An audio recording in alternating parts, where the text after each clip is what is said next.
Hey Taurus, welcome to your Aquarius season reading where we'll take a peek at the energy that's going to be surrounding you over the next month or so and see how you can enjoy your own individuality. So we're going to start by taking a peek at the energies that are surrounding this reading for you right now. And we have Yang and Serendipity to start. Let's pull another and see what other energies are surrounding my Taurus collective for their Aquarius season reading. What else is surrounding my Tauruses out there? And we have first chakra, Archangel Michael. So interesting energy that we're starting out for you guys with Yang and Serendipity. It almost feels like you're embracing a more masculine type of energy over the next month or so. And with Serendipity, this is something that's sort of faded. It's almost like things just sort of fall into place for you, which is a good thing, right? It's almost like the stars align and things are just flowing really, really well for you. And when we think about the root chakra, which is the first chakra, it really focuses on you being grounded. And Archangel Michael, of course, is the great protector. He's the one who keeps you safe. He's the one who sort of keeps you whole and grounded. So it really feels like this is going to be a pretty fortuitous season for you guys out there, where you're just sort of like, wow, that's wonderful. Everything's flowing easily. It doesn't particularly seem like there's going to be a ton of conflict that's surrounding you all. It feels like a pretty peaceful energy, but I think a lot of that is going to be dependent on you leaning less on emotional responses to things and being a little bit more practical, sort of assessing what comes towards you and thinking, okay, this is the opportunity that I have. I need to do X, Y, and Z. And looking at things a lot more methodically than you may ordinarily do so. I know that some Tauruses can be a little bit fiery, a little bit feisty, which is not necessarily a bad thing, but I feel like there needs to be a sort of sense of calm and reason as you go through your Aquarius season. So looking at your season as a whole, we're starting out with the Five of Pentacles. Now, this card really speaks to feeling a sense of being without, or a sense of lack, or I think more commonly sort of being on the outside looking in, almost feeling as though you're not sort of fitting in where you are. And I think that for a lot of you, you're sort of looking at your life, you're looking at the people that are around you, the situations that you've been in, and it's kind of like, this doesn't feel right. This doesn't feel like it's for me. It doesn't feel like this is a good match for what it is that I want and the things that I'm attempting to do. And we have that clarified with the Hierophant. So the Hierophant is all about foundation. It's about structure. It's about having some sort of system in place for yourself. It can also speak to marriage, but I think in the context of this reading, it's really more about creating that nice, stable foundation for you to build on. So I think that in this Aquarius season for my Taurus collective, you're really sort of thinking hard about where you are in life and how you want things to be different, because it's almost a sense of, yeah, this is not for me. This is not where I belong. I should be doing something different. I should be someplace different in life. And so that's what you're really focusing on over the next several weeks. Now, when it comes to sort of exploring your gifts and what it is you have to offer, we have the Nine of Cups in reverse. And so this is probably going to sound a little bit strange, but you may have been operating solely on the pleasure principle for some time, where you've just been doing any and everything that sort of makes you feel good, as opposed to looking at some of the long-term implications of whatever it is you're doing. And so now that you're starting to be a little bit discontent with where you are, there's a sense where it's like, okay, maybe I should think more about the practical side of life. And we have that clarified by the Queen of Wands in reverse. So you have all of this emotional energy that you've been operating on, and now it's coming out in reverse, which says to me that Spirit is like, okay, yes, we all enjoy doing things that make us feel good, but what does that mean for us next week, next month, next year, in 5 years? Are you still going to have the same passion, or is this going to be a situation where the feelings sort of die down and you're left looking around like, is that all that there was to this?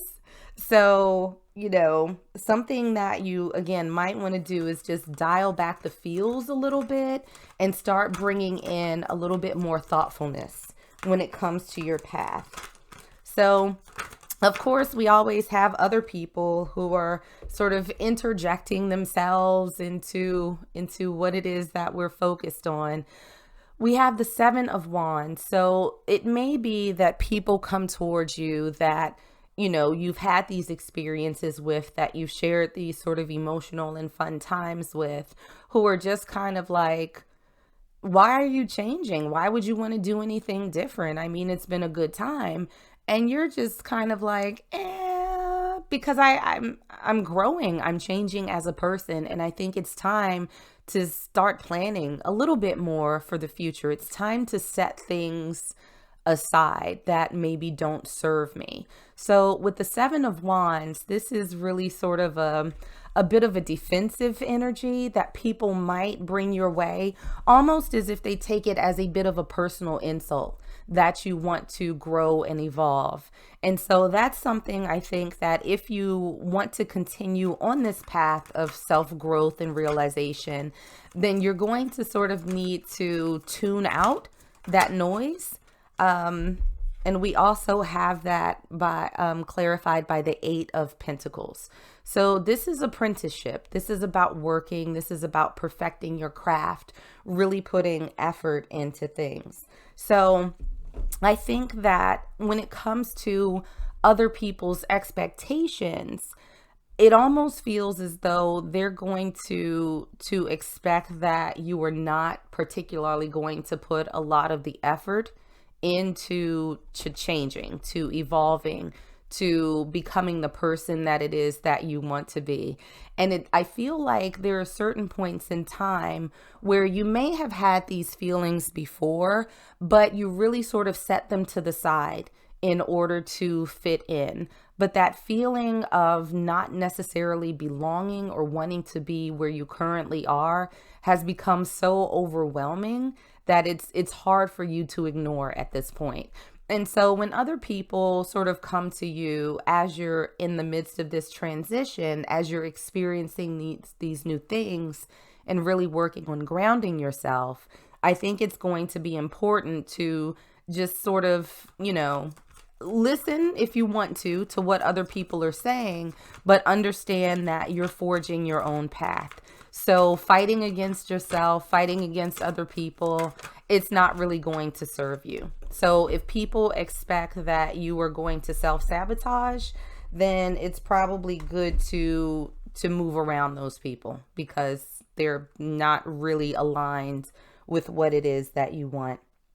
Now, staying true to yourself, which is sort of a hallmark of Aquarius season, is really sort of living in your truth, being your own person. This is really about you pursuing your happiness, pursuing your stability more than anything else. So we have the Five of Swords in reverse, and this is really a fight card. This is somebody who is sort of willing to win at all costs, to prove people wrong. You don't have to do that much. You don't have to put that much energy into what other people think. But with the Ten of Pentacles, the focus is really remaining on you creating that foundation that we saw with the Hierophant card for this season. It's really about you focusing on your finances, on your career, on your business, whatever it is that you're doing. Could be education as well. But these are sort of the tangibles in life. So really sort of staying true to yourself over the season is keeping that laser focus on your abundance, on your stability, and not worrying about having any petty arguments or getting drawn into any sort of emotional discourses with the people around you who want you to stay where you are. Okay, so you know what? I'll take all of these. So as far as listening to your inner voice, we have a lot of cards that came out for you. We have the Seven of Pentacles in reverse. We have the Queen of Swords in reverse. We also have the Moon and the Fool. And so what I'm seeing right now is that, again, the Queen of Swords can be a very cutting energy. It's somebody who is very vocal. It's someone who is not afraid to engage in arguments or confrontations with other people. And I think particularly with these two cards together, the Seven of Pentacles and the Queen of Swords, both in reverse, that there's this sense of you choosing your battles and choosing where it is that you give your energy, where it is that you're planting seeds. And so I think your inner voice is telling you to ask yourself, is this really worth the fight? Is this really worth the battle? Is this really where you want to spend your time and energy? And more than likely, the answer is going to be no, particularly when it comes to other people.